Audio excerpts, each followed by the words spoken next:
So today I'm going to be talking about the power of Fibonacci. I know this is a pretty popular topic. As Renee mentioned, I've been trading for just over 20 years now, full time in the market. So it's been a lot of experience with a lot of different types of market activity here. I'm just going to get my chart going properly, and I want to make sure you guys can check out everything I am looking at here today. Alrighty, there we go. Okay, so when I got started in the market, there wasn't a lot out there as far as education goes. You know, we had some basics, buy into moving average pullbacks, things like that. But there weren't all of the bells and whistles that we have now. I actually think that was a better time to learn how to trade just for that particular reason, because you're not totally overwhelmed with a lot of information out there, a lot of it contradictory at times. I caught a little bit of Dean's presentation here a minute ago, and he was showing you some of the basics with Elliott Wave. We're going to talk a little bit about some of that here today, so you'll see some overlap. What I really like are these educators and traders that are also showing you guys how to read pure price action, because that's often what it comes down to when you're making some of the tough decisions about the market and about your trade, is what's really going on with the price. Try not to get totally overwhelmed with a lot of indicators. I've seen some people's charts and I just look at them and I'm like, I have no idea what on earth you are looking for on this chart. And they will say, neither do I. So we are going to keep things nice and simple and clean here for you guys today, because one of the key things that I want you to understand is not getting lost in relying upon an indicator like Fibonacci to be like your all or nothing type of indicator, but to understand the context of how to use some of these indicators. Fibonacci is one of the very few indicators that I've stuck with over the years, and it is one that gained traction for me very early on in my career. I came from a background as an artist. You guys will see this here in a second. And so it's something that, really has stayed at the forefront of how I trade as well. So let's go forward here and dive into today's session a little bit more. So here you guys are probably very familiar with, the turtle traders back in the 90s. This was like all the rage. Basically, there were these guys that were taken on as new traders, and the idea was that you could teach anyone to trade. And I still subscribe to that belief. I believe that anybody can learn to trade. Now, obviously, these people were sorted out, or, kind of cut down just based upon, personality tests and things like that. But when you're coming into trading, it's really like the same way it is when you're going into any sort of artistry. So I come from a background in the arts. I'm actually a portrait drawer. I do some painting as well, but I prefer to do realist portraitures. And my mentor as a trader actually wasn't a trader at all. He was my art teacher. And I had the same primary art teacher all through elementary, high school, and I continued to pursue it into college. And, basically the mantra he has is that anybody can learn how to become an artist, and there's really the same type of context when you're coming into trading, because with trading, what you're doing is you're trying to learn how to read price action in the market. You are reading emotions in the market, basically. And just like you can read like the waves in the ocean, you can read the waves in the market. So we're going to dive into one particular tool on how to do that. I'm going to show you guys here just a little bit of progress. Look at the difference that these people are making in their drawings, going from just 1 week, week 1, to 21 weeks. It is something that can take time to learn, but with anything that you are taught and you stick to, you can get to it. So let's go from artist to chartist. How did I get from a background in the arts to a background in trading? Well, one of the tools and techniques that most traders are pretty familiar with coming into trading these days are Fibonacci. You guys see those Fibonacci tools anytime you open a new charting platform. They're right in there under your tools. But the trick is with any indicator, how do you use them? Just some very brief background information here on Fibonacci. The Fibonacci numbers that we use in trading are based upon the Fibonacci sequence. Now, whether you believe that the Fibonacci sequence is something that we really truly see in everyday life all over the place or not, there is very little that you can do when faced with the evidence of how well these Fibonacci levels actually work in the market. So there's probably, of course, some sort of, self-fulfillment involved when you're dealing with any type of level in the market and you're using any type of indicator in the market. But the funny thing is that when I started using Fibonacci, it wasn't extremely popular. It wasn't something all new traders were taught. In fact, it was sort of viewed as a lot of hocus pocus back in the day, and yet it still worked the same as it does now. So that in and of itself has provided that additional confirmation for me. When you're looking at these numbers in the Fibonacci sequence, the very basics of it is that if you're adding like one number to the previous two, you're getting the next number in the sequence. So you're seeing, 1 plus 2 is 3, 3 plus 5 is 8, things like that, so on and so forth. The divine proportion is one of the first numbers that we start to see in our Fibonacci analysis. And it is based upon, if you divide something into two parts by the larger, so that the larger part divided by the smaller part is also equal to the whole divided by the larger part, then you have the golden ratio. Okay, that's a lot of like word vomit there, right? So let's see what that actually looks like. Basically, if you're taking two numbers like 61.8 plus 38.2, you get 100. Well, you take 61.8 divided by 38.2, you get 1.618. Now, 100 divided by 61.8 is also 1.618. So you're getting those same numbers, and this is giving us our ratio like in the Mona Lisa, where we've got the 1 to 1.618 ratio. All of the numbers that we are using in Fibonacci are based upon these sort of comparisons that are taking place within that Fibonacci sequence. So, for example, we're going to be looking at 23.6, 38.2, 50%, 61.8, 76.4. These are the main Fibonacci percentage points that we're going to be using in the market. So when you get something like 23.6, you're basically going with a number in the Fibonacci sequence that is divided by the number 3 places to the right. It's giving you 0.236.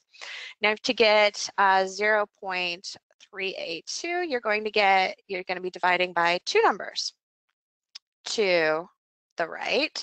So in the Fibonacci sequence, you're going to be looking at, for example, 89 or 34 divided by 89 is going to give you approximately 0.382. So this is just very basic background information on Fibonacci. There is a lot of stuff out there that can give you more information. Just do any basic search on it.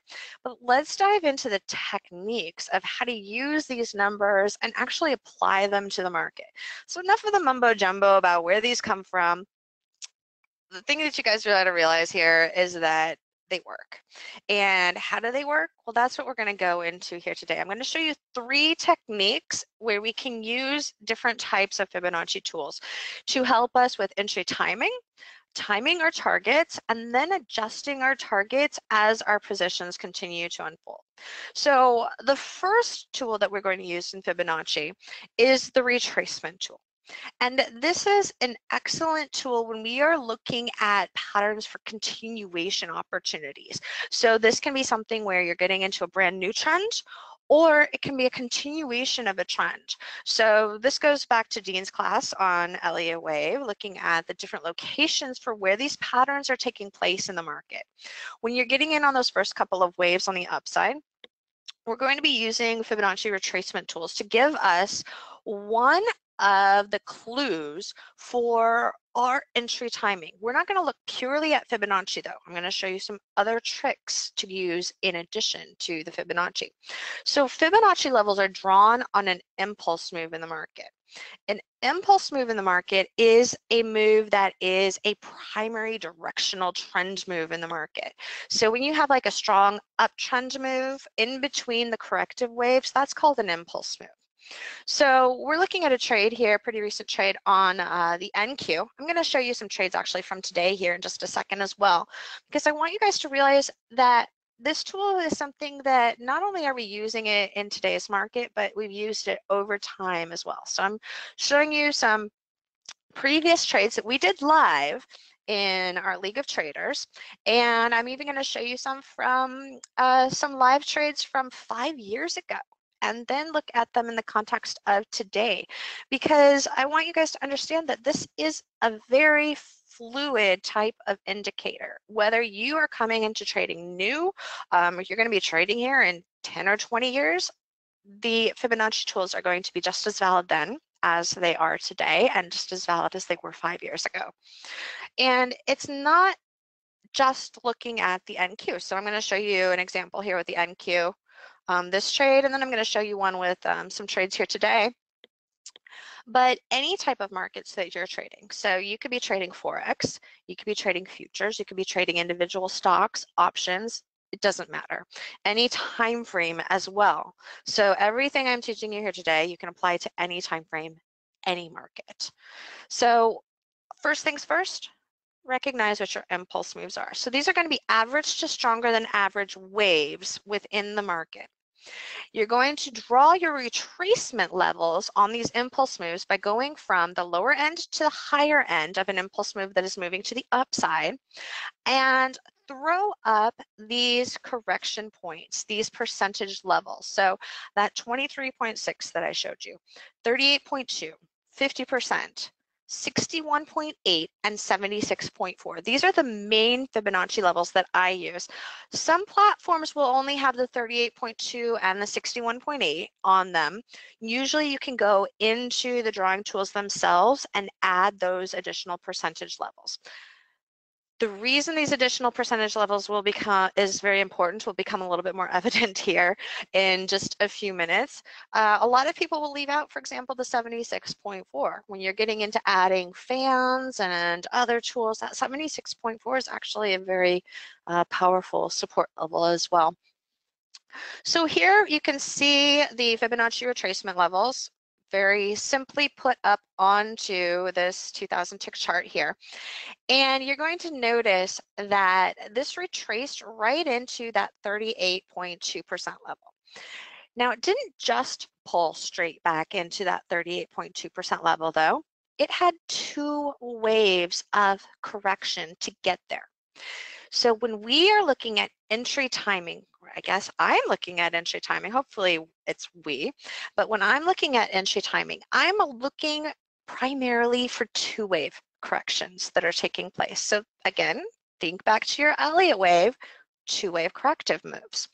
When you're getting an initial wave of correction, then you'll often see that come into that 23.6% level first, and then it will go into the 38.2% level next. Now, the reason we're paying attention to this 38.2% level is because when you have a correction that comes into only that level, you have a much better shot that it is going to break through those previous highs with very little resistance. So this high here and here, you'll notice that when this finally broke to the upside, coming off that 38.2, it didn't pause at those previous highs. It went straight through them. And this is a characteristic that you're going to find more often when something is only correcting to that 38.2% level versus something that would correct to the 50% level or more. If it goes past that 38.2% level, those previous highs are going to have a better chance of giving you some sort of reaction again. So you'll see some sort of pause at those previous highs. It won't be able to break it as cleanly or as smoothly.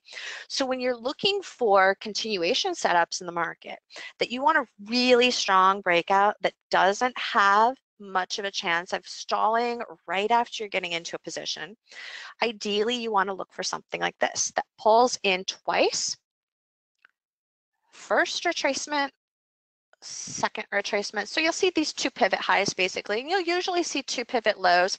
Here, each of our pivot lows has sets of two involved in it, but it's both within the context of these two-wave corrections.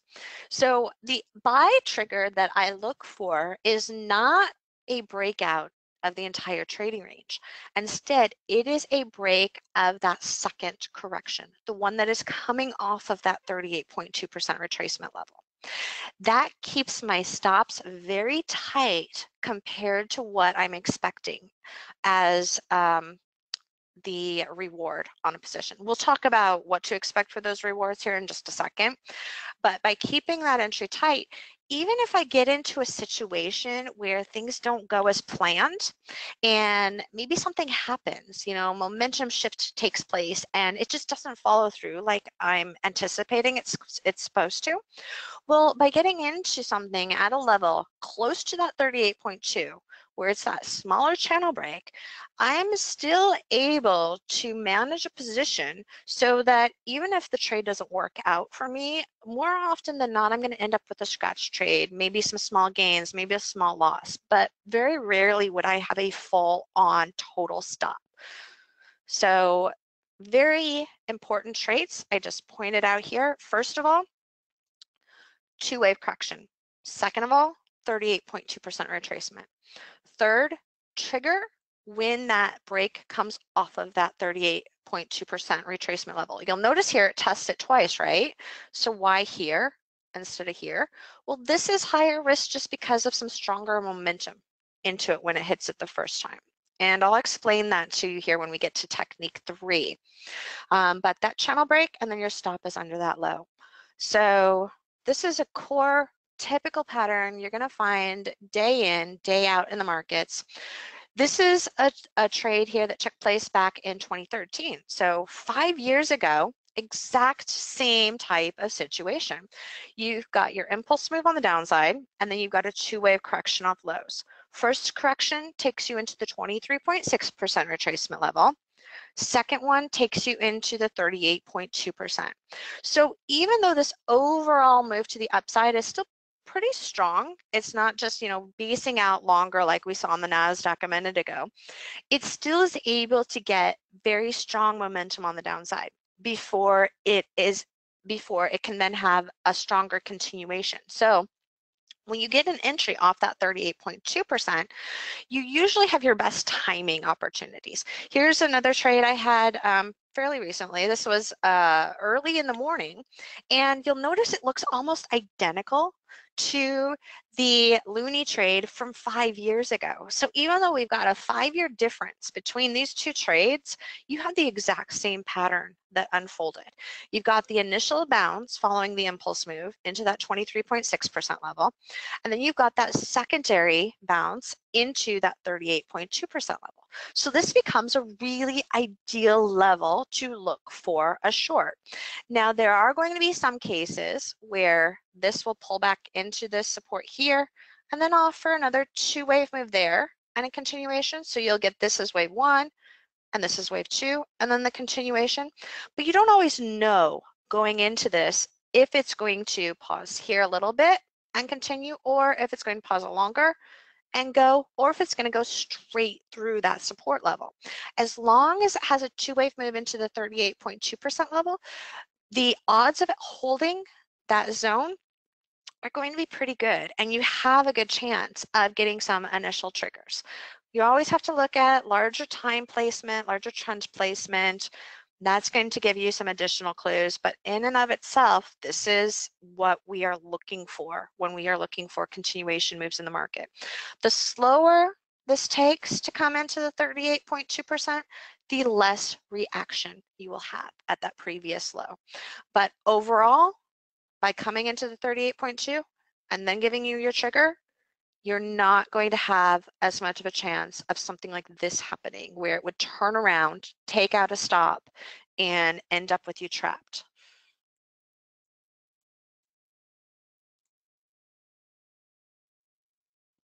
Now let's look at how this would apply to the NQ today. I'm going to pull up a chart here, show you guys some trades here on the Nasdaq.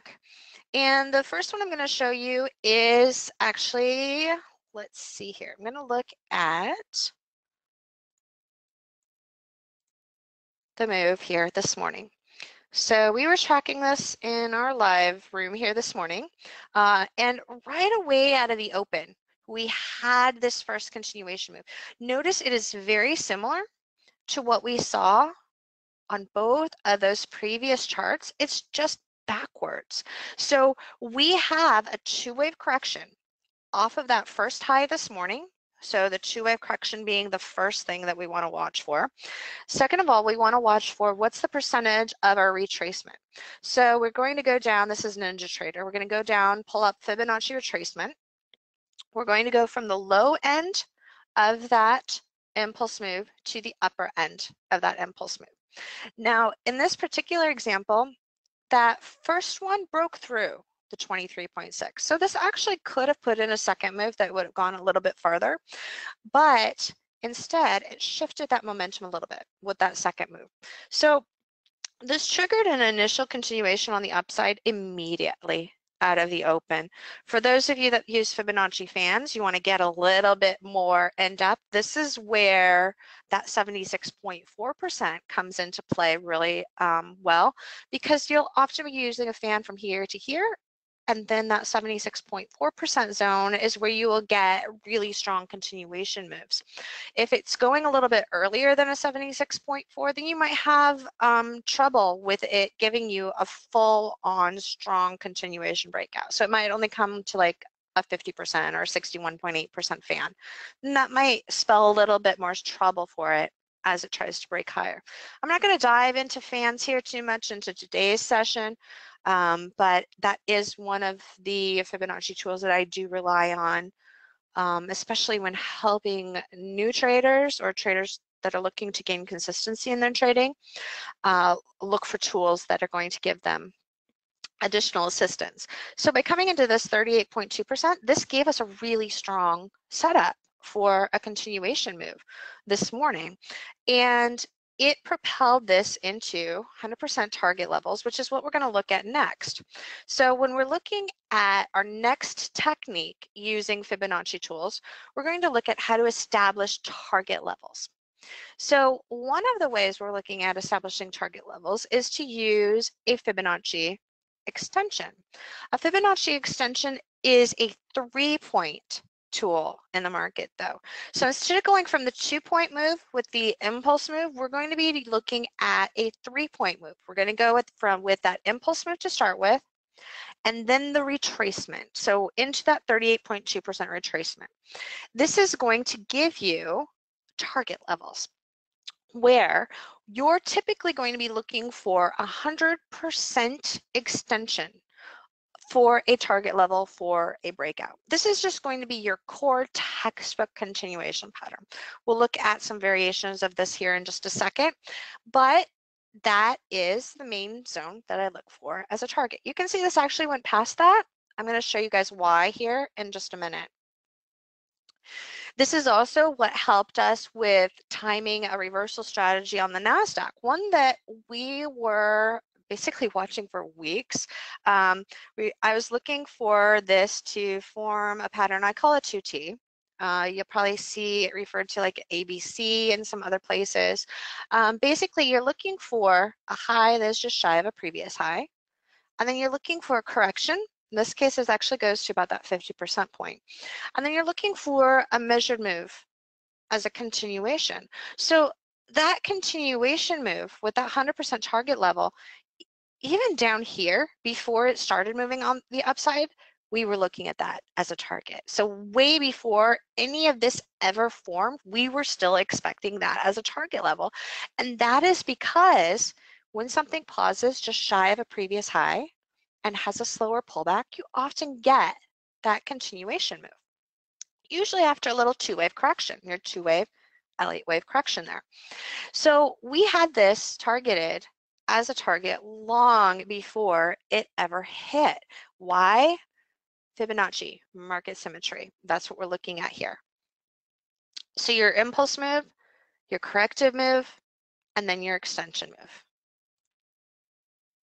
So when we look at the Nasdaq today, let me show you guys another example of that. Well, first of all, you can look at it here on this one. Oops, let's get rid of this. With your extension move, you can look at target levels based upon just looking at your initial move here. And this can give you a target level to look for. And a lot of times you might see a strong move into 76.4. Again, this is where that 76.4% can come into play. It can sometimes shift that momentum. You can see here actually that there was a little bit of a shift right here before it went to that full absolute high. So you're actually getting a little bit of that comparative move right here as well. So these different levels like 76.4, they can shift momentum. If you have like a strong move into 100%, that can actually trigger as a level to shift momentum as well. So this is what we're usually using as a target level. In some circumstances, especially when something is coming off of an absolute low, you can get much further than that 100% level. In other cases, like we have here on the intraday chart, I'm going to drop down on this a little bit smaller here. Show you guys a trade I had a little bit later on in the day. So later on in the day, actually we were looking right here as we were wrapping up our trading room for the range to go back and widen up at this point and give us wider back and forth moves intraday. You can go back and check the logs from that. This is exactly that point we were looking at. So I was looking for a short continuation on the short side actually, and you'll notice here is where we had that develop. One wave correction, two wave correction. Now this one doesn't even go to that 38.2, it just goes to around the 23.6% retracement. But what we're looking at for a target level on this is now we are a counter trend move. We're looking at a move that is going against the larger trend. So when you're looking at that for target levels, you are more likely to get that pure 100% and then start to see things swing open wider. So there's less of a chance at getting a stronger continuation where you can get, lower lows as easily. In fact, in many cases, this would never even gone to this 23.6. It could have just turned around with an inverse head and shoulders with something like this. So it helps you nail those target levels almost perfectly. Now, usually when I'm taking gains into levels like this, I have an order on the books before that absolute 100% target level hits. So I actually got filled as it's coming into the target level right around in here. And what that does is that you don't have to fight with a lot of other people that are working their orders at those levels. You don't wait for reactions off of these Fibonacci levels to take your gains. Try to get into them as they are hitting, especially when you are going for a counter trend move like this was, where we had predominantly an uptrend throughout the entire day. And then this is our first two-wave correction. So with this initial continuation move on the downside, offers that 100% target level, and notice that the momentum going into that target level is identical. This is key because when we go into looking at technique number 3, we are going to be looking at the role that momentum plays and how to adjust target levels because of shifts in momentum and how those momentum moves unfold. So our typical template target is that 100% extension, right? Well, that works great as long as momentum is in your favor to the degree that you've got a similar impulse move coming out of your continuation move as you had for the impulse move going into the continuation move. So here we're looking at a 1,000 tick chart. We were looking at the 2,000 earlier, same pattern, slightly different time frame. And the overall momentum looks to be pretty close, right? Almost spot on. So you've got that steady move right into that 100% target. But here's the thing. When we go back and we look at what's happening on the larger time frames and we look at the placement of this pattern in the larger time frame and we look at the momentum of this pattern in the context of a larger time frame, things start to change.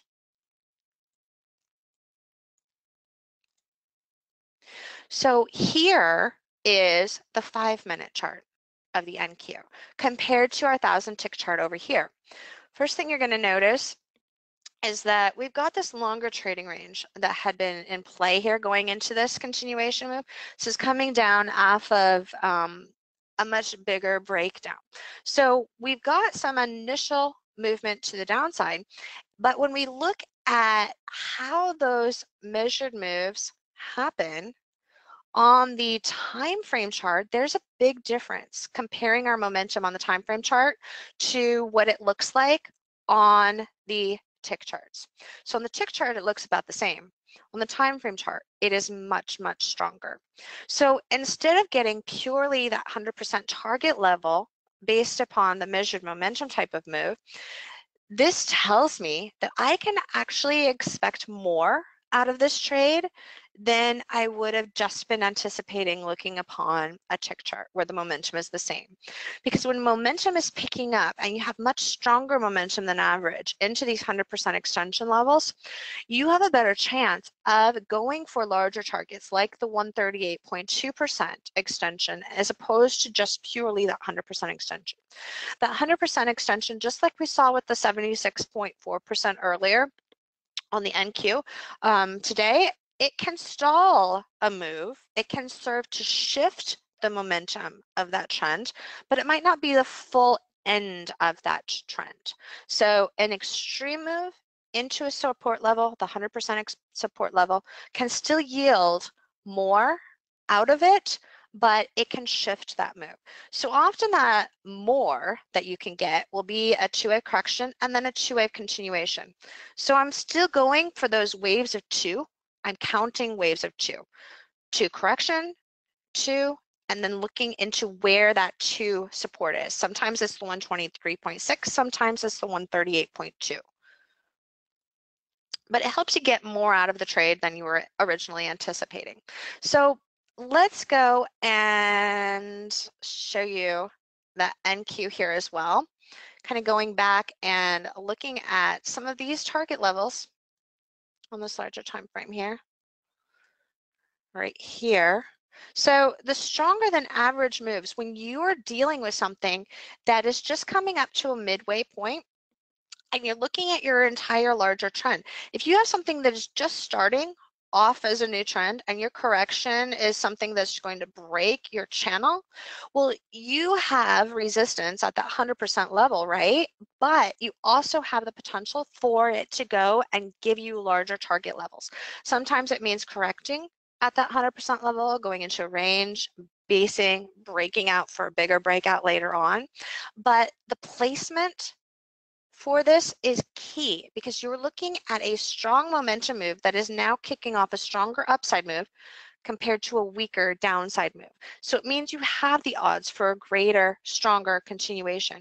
Whereas opposed to when you come into here, you're about a midway point within the trend. So you're really looking at more of a corrective move. It might only give you a two-wave correction before it tries to pop back up, goes into a longer base. You just don't know a lot of times. So where you're going to be looking for a little bit more versus a little bit less can depend upon where you are in that larger trend. All right, so I showed you guys just some very basics with Fibonacci, showed you some trades in the past and the present. So how do you get to the next step? You know, where do you delve into understanding the trend development even further? Understanding, okay, in this particular situation, I can get only 76.4% as my extension versus getting 200% as an extension. That goes into more of the details and using some of the additional tools like I talked about with the Fibonacci fans and things like that. So today we talked about 3 techniques that you can use Fibonacci with. Well, I have a workshop that is launching this month. We're just starting it out here, where we're going into the top 3 trading strategies using Fibonacci. So we are looking at these specific uses of Fibonacci at specific places within trends. So for example, we're going to be doing a 4-week workshop. The first initial week is this week. So our first full session begins tomorrow. Every session starts at 4:30 right after the market closes, lasts for about 2 hours. We had a kickoff session on September 12th where we walked through the course. We walked through some techniques such as using a trading journal and understanding some of the basics going into diving into a workshop like this to give you guys a lot of preparation. This is currently recorded and available in the member section. And we're diving into our first main session tomorrow. So within this workshop, we have a month access to League of Traders. That includes the sessions like you see here I talked about today, and a copy of Trade Tracker Pro. So what are these and what is this course all about?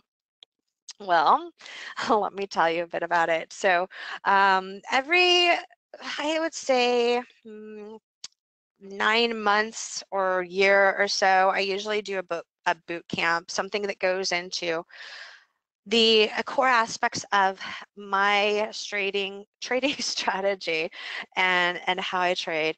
And this is the one that a lot of the people that I've worked with have been wanting to go into more detail on how to understand Fibonacci within the context of everything else that they're learning. So week 1, what we'll be talking about tomorrow is going into these tools of the trade. So we're going to be looking at each of these Fibonacci indicators that I use, how to draw them, how to adjust them when market circumstances are changing. We're going to be using Fibonacci retracements, extensions, fans, basically most of the popular ones out there, and how to work them together and put them together. Then we're going to be going into 3 weeks of applying these. So first week talks about trading the trend change. So that's like the Nasdaq this morning right away, going into the very beginning of what will trigger as a brand new trend. How do you use the Fibonacci tools to identify those brand new trend levels, and how do you use them to get into the trend? So you're not too early and you're not too late. Sometimes these 2-wave corrections that we're seeing, if you take one as a trigger, you're going to be way too early. It might stall at that previous low, not get going for a long time, trigger a trap, and not fully reverse the trend. So understanding the circumstances and the time development of where these full reversals can take place is really important, and we'll be using Fibonacci in the context of that. We won't be using other indicators. We're not going to be relying upon stochastics, MACD, anything else like that. We're going to be relying purely upon Fibonacci and learning how to read actual price action. Week 2, we're going to be going into continuation patterns. How do you know when you're only going to be getting a 2-wave trend versus something that's going to go for 3 waves or 5 waves? And how do you read those trends? We're going to kind of diverge off of the course of what you might have been taught as pure Elliott wave and go into some market analysis that kind of takes a little bit of a turn from pure Elliott wave, but for those of you that study Elliott wave, it's still going to make total sense. But I do trend analysis and development a little bit different than pure Elliott wave technicians do. I guess that's the word we're going to be looking for here. And so I'll explain how to understand when you're going to be looking at a pure 3-wave move versus when you're going to be looking at something that can differ from that. Then we're going to go into pivot trading and pure price reversals. So I do a lot of pure pivot trading, actually getting into trades at those absolute support and resistance levels, which is viewed as a more advanced trading technique, but I'll walk you guys through it so that you guys can understand it from a very basic beginner level into some of the more advanced ways to get into risk management. So pivot trades are levels where a lot of traders can blow up their accounts because they'll keep saying, oh, it has to reverse here, it has to reverse here. And it never does. And before they know it, something has, completely taken off and they've had like their worst trading day ever. So we're going to teach you guys to understand how a pivot level can be predicted, and when you have a chance that you're more likely to get trap type of patterns forming, and then how to adjust your risk tools to correctly phase into and out of these positions. So trade management is a big part of this course. On every strategy, we're going to look at pinpointing entries, verifying intuition, establishing target levels, just like the basics we went through here, but going into more detail, and reinforcing those targets. You're also going to get access to League of Traders, which has a live trading room on Tuesdays and Thursdays. And in that room, I am not telling you, hey, buy here, sell here. If we have setups developing, I will tell you why it would be a buy here, why it would be a sell here. What are the risk factors that are involved? How do you know if this strategy is going to lead to a larger trend, or is this a one and done strategy? So I'm not a big fan of, hey, buy here, sell here. You follow along and try to mimic what I'm doing. It is based upon developing you guys as traders, not as meerkats or lemmings or whatever you want to call it. So I want you guys to understand why trades are developing and placing at the levels they are. We do have trade alerts, but they're always backed up with explanations as to why they're happening.